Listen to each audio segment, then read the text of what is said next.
traders, welcome to this week's Global Macro Outlook, where we break down the news, the happenings in the global economy, and how to best trade those news and views. Starting with the news that matters, let's get into it. China remains front and center for our news that matters, with the Evergrande situation still underway, property markets in China still under pressure. And this week we had CNBC reporting that Evergrande default is highly likely, said by the S&P. So the rating agencies definitely seeing a little bit of cause for concern, along with the Fed, as we saw last week. So this China situation, as mentioned previously, where they were saying there was no contagion and no cause for alarm for contagion, we really started to see a lot of the US officials saying that it is a little bit of a cause for concern, which we've been saying for weeks now, that things are really starting to accelerate there.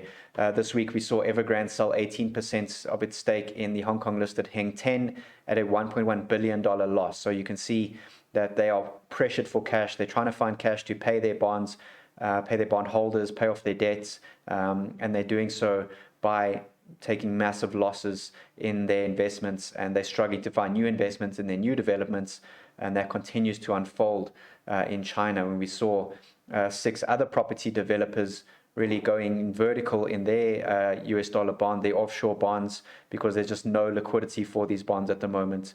And price discovery is a real issue there. So in order to find price discovery, we're seeing these bondholders take a 50% haircut. So we're just seeing across the board in the Chinese property market that things are really continuing to collapse. And that's going to have a serious effect on China commodities, in China growth, and that's going to have a serious effect in global growth and global commodity growth. So as we said here, the great commodity deflation as part of that China thing is really starting to unfold across global markets. When we look at coal prices, they've topped out, which is showing that potentially that we're seeing that ease in the energy crisis in China, which would be good for the economy there. But it doesn't change the fact that we're seeing a massive drop in travel as a result of COVID lockdowns. We're seeing oil continuing to drop, iron continuing to drop as we make new lows. So we're just seeing those commodities really starting to fall in China, showing a lack of demand and a lack of economic growth there. Mixed with Bloomberg reporting that for the past 6 months have seen negative demand for oil, and it's just showing you that across the board we're seeing these global commodities kind of coming off. And as we've been saying, the Baltic Dry Index has been one to watch. That's made new highs this week as well, continues in free fall. And if we look at the correlation with Baltic Dry Index and oil, we can see how the oil market started to roll over this week, and is definitely a cause for concern, especially with the price structures we see in there, as we've been discussing with our members. If we start to see a rollover back into this correction that we saw basically throughout the beginning of 2021, that means that it's a very bearish structure for oil, and we could see oil demand start to fall. And if oil prices start to fall, and if oil prices fall, we're going to see those inflation figures start to roll over. As we've been talking about, we still remain on team transitory, and we're starting to work towards that deflationary environment. Heading over to the US, the big news is the Fed taper and rate hikes this week. The Wall Street Journal reported that 2 Fed officials weighing the prospect of speeding the bond buying taper process. Those were Vice Chairman Clarida, Fed Governor Waller, both pointing to inflation and a strong economy. Those were in separate appearances. So we're starting to see the Fed discussions moving more towards a faster taper, inflation becoming a worry. We're seeing big growth in wages and wage inflation, which is obviously a major concern for the inflation aspect, which could all lead to just a faster taper and faster rate hikes. And we're starting to see that in the dollar this week, with the dollar making new highs, the DXY on the move in a big way. Waller was saying that the rapid improvements in the labor market and the deteriorating inflation data have pushed me towards favoring a faster pace of tapering and a more rapid removal of accommodation in 2022. I believe that policy may need to pivot to a faster taper based on incoming data that I will be monitoring. So obviously that discussion is front and center at the Fed at the moment. And if they start to announce a faster taper than the market is expecting, then that dollar definitely going to accelerate. And that dollar is doing a lot of damage to emerging markets and the global economy. The strong dollar is very bad for growth around the world, and that just leads again to everything we've been saying about the great China deflation, the deflationary push of the property bursting there, and how that's going to have an effect on commodities. So it's really all starting to unwind as we've been expecting it to. Then we move on to just a quick discussion about whether stocks are worth the risk at these levels. We're looking at the KP Shiller ratio hitting 39.64, just about touching on 40 this week. I think it was at 40 earlier in the week. And we're seeing just really elevated levels in stock prices and PE ratios, as elevated or as close to as elevated as the peak in the 2000 dot-com bubble. So really cause for concern in terms of whether we're going to see strong value in these stocks moving forward. And we see that in historical average of the 5 and 10 year real returns, when the KPE goes up over 40, it goes negative across all counts. So definitely seeing cause for concern in terms of long-term investment. Doesn't mean we don't have further upside to go. Obviously, this bubble could get heated. If the global economy slows down, we may see a lot of offshore funds flowing back into the US looking for better returns, which could push the FANGs higher. But we're definitely seeing really outweighed growth in the indexes, with a lot of the companies on the NASDAQ and the Dow and the S&P dropping below their 200-day moving averages, while the S&P, the Dow, and the NASDAQ continue to climb. So we're seeing very thin markets, which is, again, a cause for concern. These markets are being driven by very few participants. It shows concern that a potential liquidity event is on the horizon, which we need to be very concerned about. Heading over to Europe, where Germany recorded record PPI levels. Wall Street Journal reporting that German producer prices rise at fastest annual pace in almost 70 years. We saw German PPI coming out at 18% year on year this last week. And you can see over this long-term chart, that's higher than any inflation figures we've seen since the Great Inflation in 1970. So obviously inflation is still a major cause for concern in Europe at the moment, and the ECB continues to not budge on its own expectations, its own forecasts. So there may be some serious policy errors happening there. We're seeing the euro collapsing this week, really falling down along with the strong dollar. So the euro is really under pressure with these inflation figures coming out. Also concern in Europe at the moment is the lockdowns, more lockdowns, more riots in Europe this week. We saw massive unrest spreading in Europe as coronavirus lockdowns return, as Bloomberg reported. We saw Rotterdam going into some serious carnage on Friday night as protests there turned violent. We saw protesters being shot by police, lots of carnage in Rotterdam. So Netherlands really under pressure, and we're seeing that basically across the board. We're in Austria going into full lockdown as COVID surges. Austria was also pushing for mandated vaccines for all residents, which obviously causing more unrest with the vaccine issue. We're also seeing those in Italy, in Austria, in Netherlands, basically across Europe, in Croatia, as basically COVID numbers rise while Europe heads into winter. And that's going to be causing a lot of unrest across society. We're also going to see a slowdown in economic growth as economies go back into lockdown. And funnily enough, we're seeing that as the Eurostock 50 index heads right into our sell zone of this big corrective structure. This is the weekly chart on the Eurostoxx 50 heading into this zone. And we believe we're going to see a big sell-off moving forward. It's not going to be as quick as the 08-09 sell-off, but generally just as big. So it's going to be long and drawn out as the economy goes into a slowdown, again off the back of the Chinese debt crisis as well.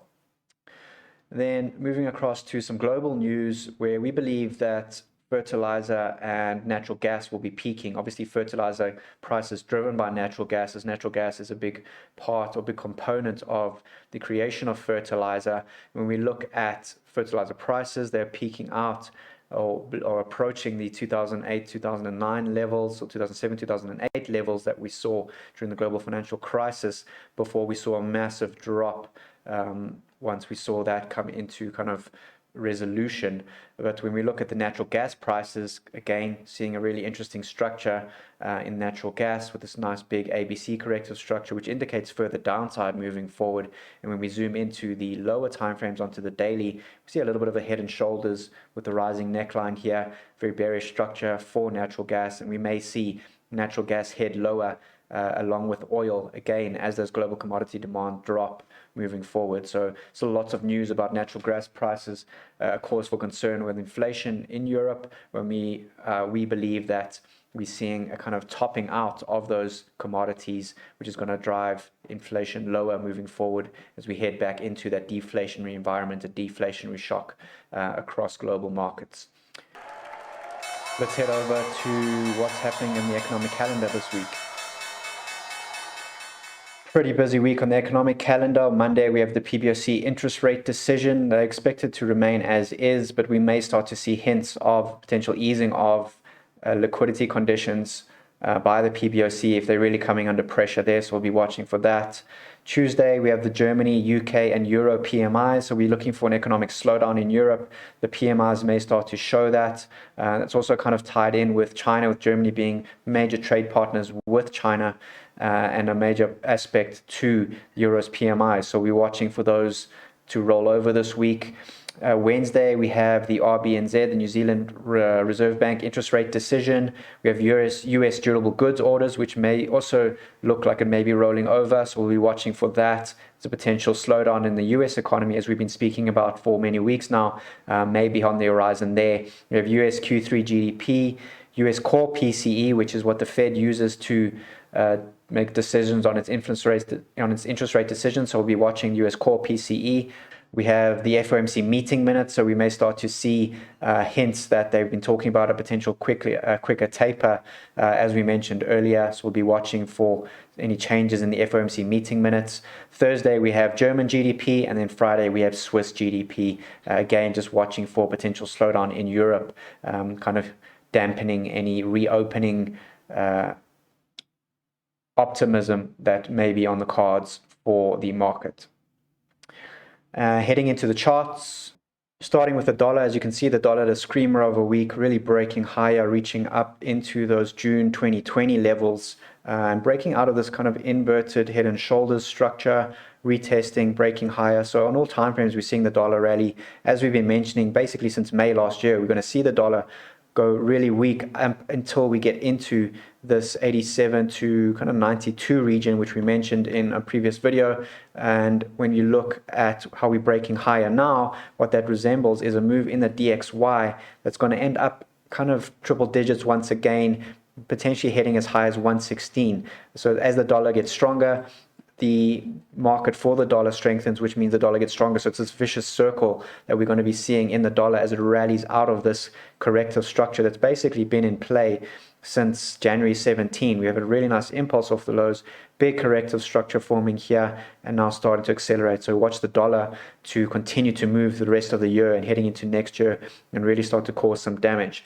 That being said, on the lower time frames, we still have scope for a potential pullback in the dollar in this region. If we look at this entire corrective structure as a ABC correction, this initial move that we saw in March, April, May, as an A wave to the downside, then we go up into a pretty decent corrective structure here.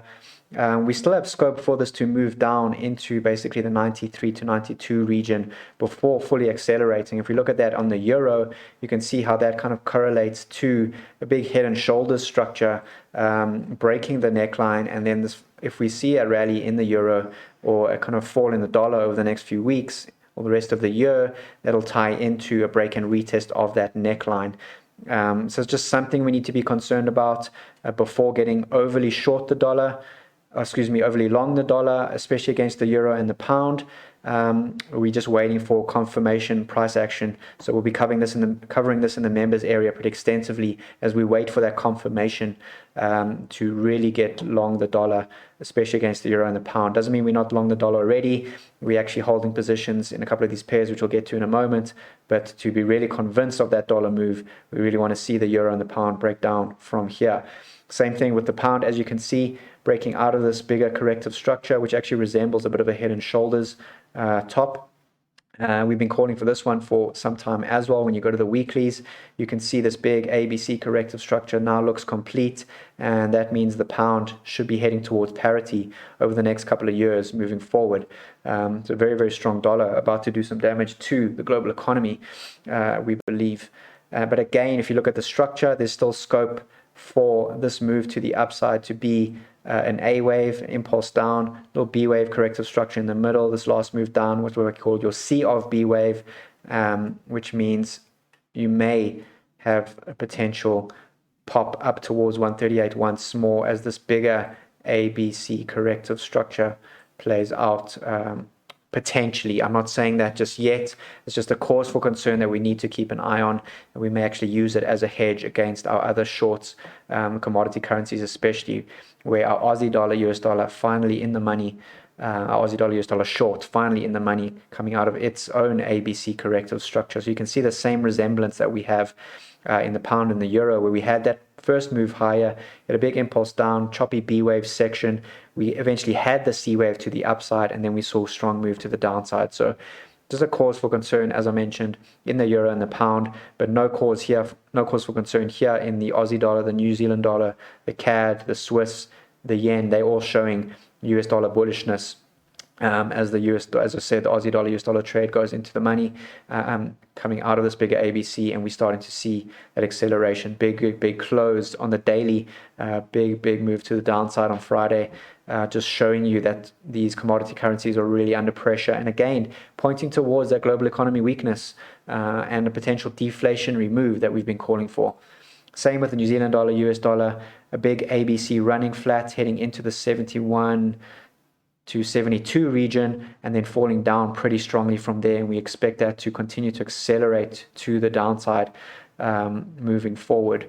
Same with the US dollar CAD, US dollar CAD chart all the way down to the weeklies. We've been watching this really clearly. We expected a move into this 120 region, given the structure that we saw, that big ABC structure. Big turn since then from this 120 region. Quite a big corrective structure, very uncertain expanding triangle, which is basically a sign of the uncertainty in the global economy, with these expanding triangles where the market's unsure of where it's heading next.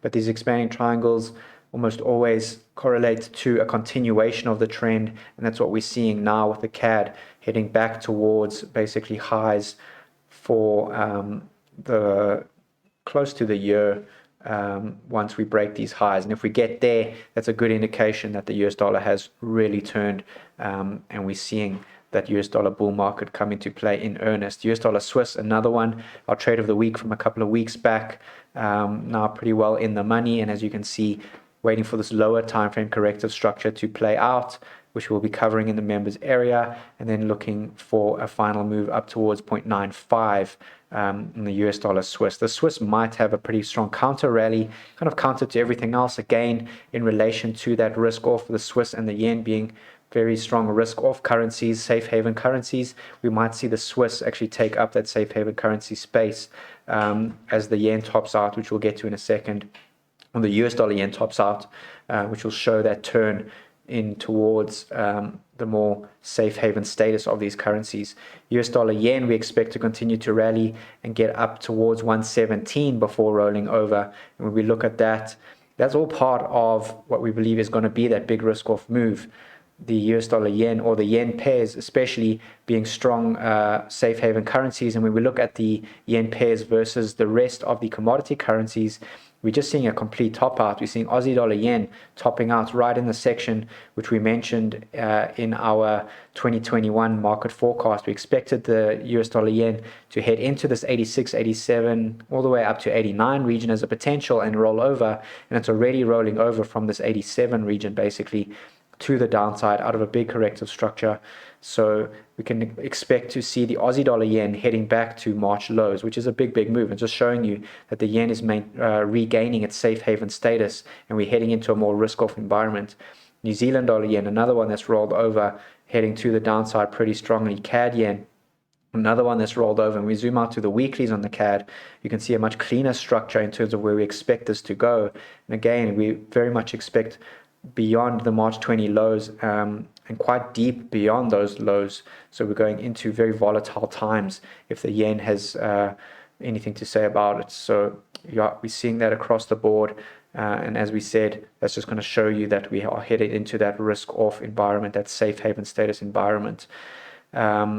Silver, we're seeing silver roll over this week, potentially. We expected, as we said last week, we were watching silver to rally into this kind of 25 to 26 zone and start to roll over. And we're showing some signs of that rollover now. There's still scope for it to head all the way up to 26, maybe see a short-term bounce. But when we look at the lower time frames going all the way down to the hourlies, we're seeing this rising wedge that occurred kind of last week, the week before, that started to form. We saw momentum start to die off. We broke out of that rising wedge straight into what looks like a big running flat for continuation to the downside. So we're looking for an early bounce early in the week, and then we're looking to sell anything into that 25 zone as we believe silver's rolling over. And again, we're going to see silver head towards kind of 21 over the next few weeks to months. And probably over the next year or two, we believe silver's going all the way down to kind of 4 single digits. Again, all part of that big commodity deflation that we're looking for. Gold also rolling over from our sell zone. Got a little bit higher than we expected, but still in line with this big ABCDE expanding triangle that we've been watching for the last couple of months. Big bearish engulfing candles on the daily on Friday, showing you that we may be rolling over here in gold, which is pointing towards that risk off that we've been looking for. And then the same thing in platinum. We're running short in platinum at the moment, coming out of its own little kind of expanding / running flat. And then again, a big close on the dailies to the downside. So we are officially short precious metals once again and looking to engage in a silver short moving forward, as well as running our platinum short as well. What's next? We have oil. Obviously, we spoke about oil potentially rolling over. If we head into this corrective structure that we saw from basically March all the way to August, we see price action head back into that area, which we're already kind of seeing. We're right at the boundary of that corrective structure. That's a very bearish sign for oil and showing you potential turnaround in oil already, which I was only expecting much later on. And when we look at it in terms of the lower time frames, we're also seeing some worrying price action. We've got a pretty decent impulse off the highs, and we're going into a really clean corrective structure here on the lower time frames, which would indicate an early pop in oil up towards kind of 83, and then a big turnaround there, in which case we'll be looking to sell oil if it gives us all the indications we would need. So we'll be watching for that this week in our members area, and this definitely looking pretty bearish for the global economy if the charts have anything to say about it. It's another one showing that potential bearishness is high yield corporate debt in the US. We mentioned this last week, if it was going to follow emerging market corporate debt lower. And just to zoom all the way out, you can see in 08, 09, we had this really big crash in corporate yields. Then in the recovery, we saw a nice A-wave corrective structure. All of this still corrective from that 08, 09 region as a result of kind of the policies that came into play. We're still dealing with the effects of the global financial crisis. Most people don't realize it, but that's still very much in play. The policies that they put into play in 08 or 09 are really starting to kind of reveal the cracks that they painted over with their response, and we're seeing the same thing now. And when we look at the lower time frames, we headed into the supply zone at 88 with another rising wedge that we saw in silver. We saw a break of that rising wedge and a retest, and now we're seeing kind of very close to new lows from basically the March of 2021 levels. If this continues to drop, that's just showing you that even US corporate debt is under pressure and is following emerging market corporate debt down, which topped out in January and basically started to accelerate at the beginning of September to the downside and should continue to accelerate moving forward. So we're just seeing a lot of signs that things aren't as good as the Fed believes. When we look at the copper gold ratio, a big indicator of whether we're seeing inflation or deflation. When copper's rising against gold, you're seeing inflation, and when it's dropping, you're seeing deflation. And thus far, as we said, we were looking for a rally into this kind of 0.025 to 0.035 region, and we didn't even get as high as 0.035. We kind of only touched on our middle target of that, and we've already rolled over, and we had the last 4 weeks basically bearish, and busy testing a serious support line here at 0.025. So if this starts to break down, then it's pretty much all but confirmed that that deflationary shock is underway. And we're seeing that in emerging markets. When you look at something like the Turkish lira, really under pressure, basically going parabolic this week, crossing the 11 handle, and just continues to look like it's accelerating. The ruble's kind of bottomed out at the 70 region and looks like it's ready to pop higher. You have the Brazilian real still kind of rallying up to new highs from the lows in June 21. You have the US dollar ZAR that bottomed out at 1340 and is now sitting at 1571. So emerging market currencies showing the same thing, showing global markets under pressure, showing that we're heading back towards that deflationary environment, that the reflationary trade is done and dusted. And as we've been calling for months now, we are now heading back into deflation moving forward. So that's a big cause for concern for global markets. Bitcoin, US dollar, kind of interesting price action. Higher time frame still unclear. Leaning more towards a price structure that resembles a triangle of some kind. I don't know if it's going to be expanding or contracting just yet.